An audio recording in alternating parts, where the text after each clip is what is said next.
سرخط مهمترین خبرها: در مسکو نزدیک به 20 غیر روس را ابلاغ کردند. حسین اسدالله زاده دادر عروس امام علی رحمان درگذشت و شرکت‌های هواپیمایی تاجیکستان را از پرداخت بعضی اندازها آزاد کردند.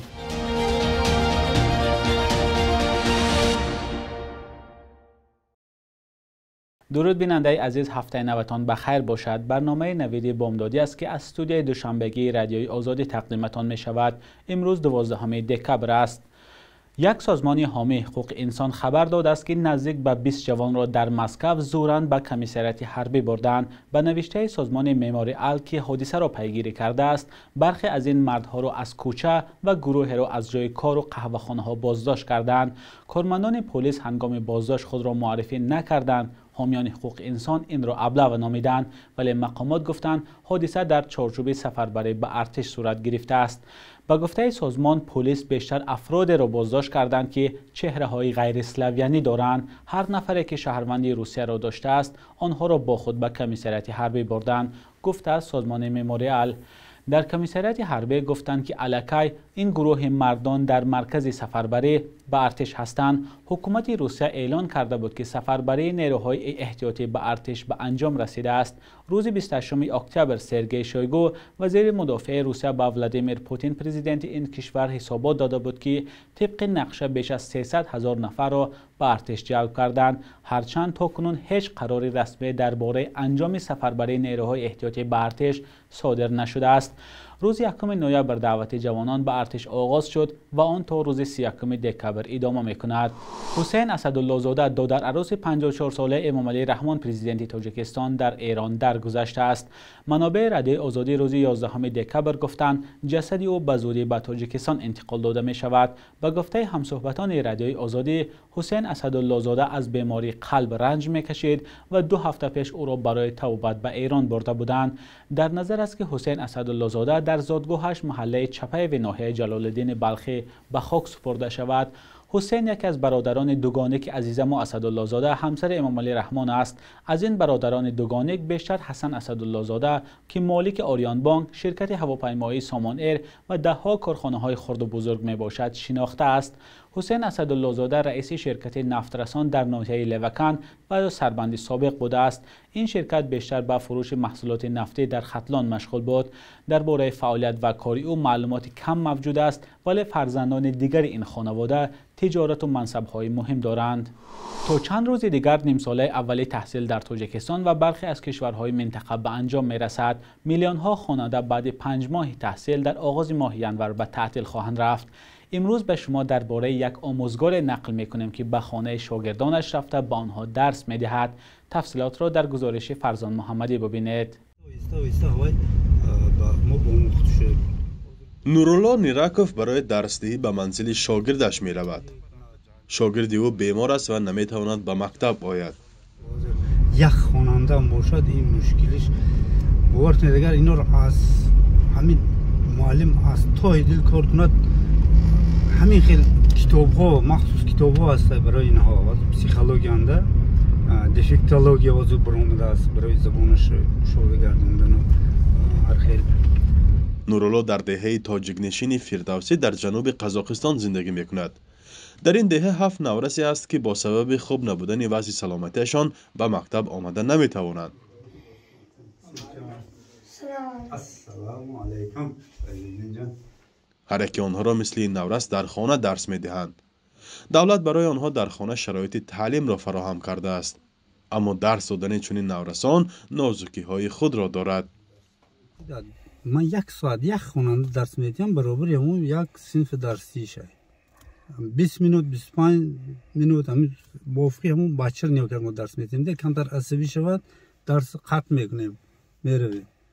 همون بچه سرکار فقط این بچه بیشتر اون درساشو درسای و سبک بوزی آنها زمانوی کاغذ خطه مثلا مفهوم های می کلان خرد و همه خیلی و یه سبک آورده میشد که اینا مثلا درس خونم در خانه. زحمت این آموزگاران برعبس نمی رود. نورسان با وجود امکانات های محدود و با وجود دور بودن از مکتب به آموزش شوق دارند.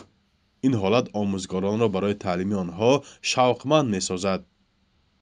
لذت این وقتی که بچه‌ای که گپ زدن نمیتونست در اول اومده و در گپ میدرد یا که یک حرف میشناسد، گفتگی کارتون در اجرا میشد، یک همون کارش اجرا میکند، هم فرزند خود و البته در اونجا لذت میبرد. انسان معلمی حقیقی باشد البته در اول لذت میبرد.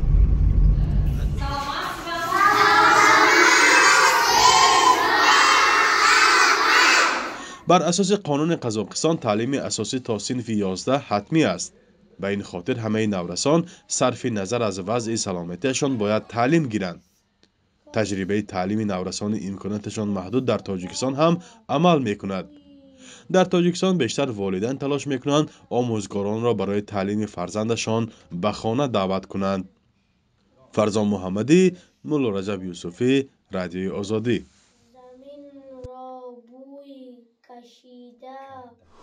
مجلس نمایندگان پلاتای پایانی پارلمانی تاجیکستان تغییرات به کدکس انداز را قبول کرد که بر اساس آن به شرکت‌های هواپیمایی تاجیکستان امتیاز داده می شود. فیض‌الدین قهارزاده وزیر مالیه هفته گذشته ضمن معرفی طرح گفت شرکت‌های وطنی هواپیمایی در وقت وارد کردن سوزشواری، مایع‌های کیمیاوی، روغن‌های مالیدنی، هواپیما، چرخبال، محرک‌ها از پرداخت انداز از ارزش علاوه شده و یا NDS آزاد کرده می شوند. همچنین به گفته وزیر شرکت‌های خارجی در وقت پیشنهاد خدمت رسانه اجاره دراز مدت یا لیزینگ به شرکت‌های هواپیمایی تاجیکستان از این امتیاز برخوردار خواهند شد.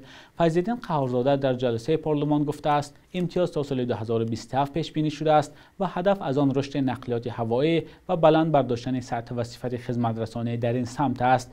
برخی وکیلان پارلمان در وقت بررسی این مسئله از نامکملی خدمت رسانی در خط‌سرهای هوایی، کم بودن شماره هواپیماها و گران بودن ارزش چیپ‌ها نگرانی کرده گفتند که این وضع برای رشد سیاحی تأثیر منفی رسانده ایستاده است. در تاجیکستان دو شرکت هواپیمایی وطنی تاجیک ایر و سامان ایر عمل می‌کنند که اکنون صاحب امتیاز خواهند شد، ولی شرکت دولتی تاجیک ایر 3 سال است که با سبب بد بودن وضع مالیش از پرواز مانده است. یگانه شرکت وطنی فعال در این سمت سامان ایر است که گفته می شود به نزدیکان رئیس جمهور امامعلی رحمان ربط دارد. پس از حمله شب 10 دکبر روسیه به شبکه‌های برق ادسا اوکراین، اهالی این ولایت پر بی برق ماندند. شبکه‌های برق ادسا خبر داد که بجز مؤسسه‌هایی که کارشان حیاتاً مهم است، دیگر در همه جا برق خاموش است. در دیگر شهر و نواحی اوکراین نیز وضع چنین است. روز 10 دکبر مقامات اوکراین خبر دادند که روسیه طریق بی سرنشین‌های خودکش به ساختارهای برقرسانی این کشور حمله کرده است. درباره قربانیان حادثه معلومات دسترس نیست. بخش یک روز تاریخ را در تقدیم همکارم خیرامان بقازاده ببینید که مهمترین تحولات تاریخی در روز 12 دکبر را فرا می‌گیرد.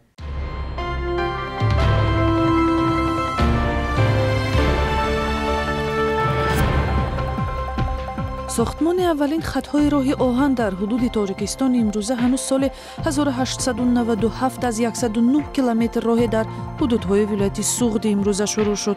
10 سپتامبر سال 1929 از راه نوبنیاد آهن سمت ترمیز دوشنبه اولین قطار به پایتخت تاجیکستان رسید، ولی تاریخ بنیاد وکزل نخستین راه آهن دوشنبه سال 1936 است.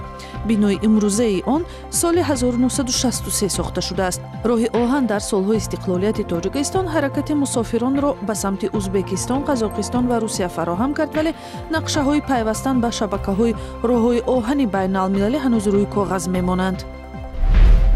12 دکبر سال 2014 تغییرات نو در قانون درباره انتخابات مجلس عالی به اجرا درآمد که از نامزدها به عضویت مجلس نمایندگان سپردن حتمی امتحان زبان تاجیکی را تقاضا می‌کند. طلبات قانون با سوادانه نوشتن ترجمه حال، خواندن متن و 10 دقیقه آزادانه صحبت کردن را با زبان تاجیکی طلب می‌کند. زبان تاجیکی در تاجیکستان از سال 1989 مقام دولتی دارد.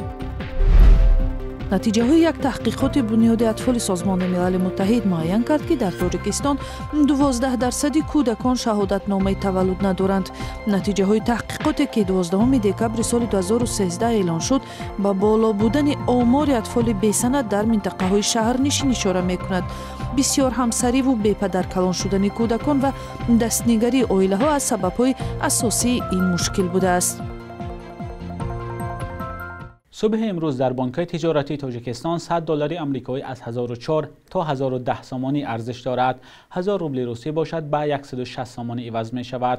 قرب رسمی بانک ملی تاجیکستان برای امروز 12 دکبر چنین تعیین شده است.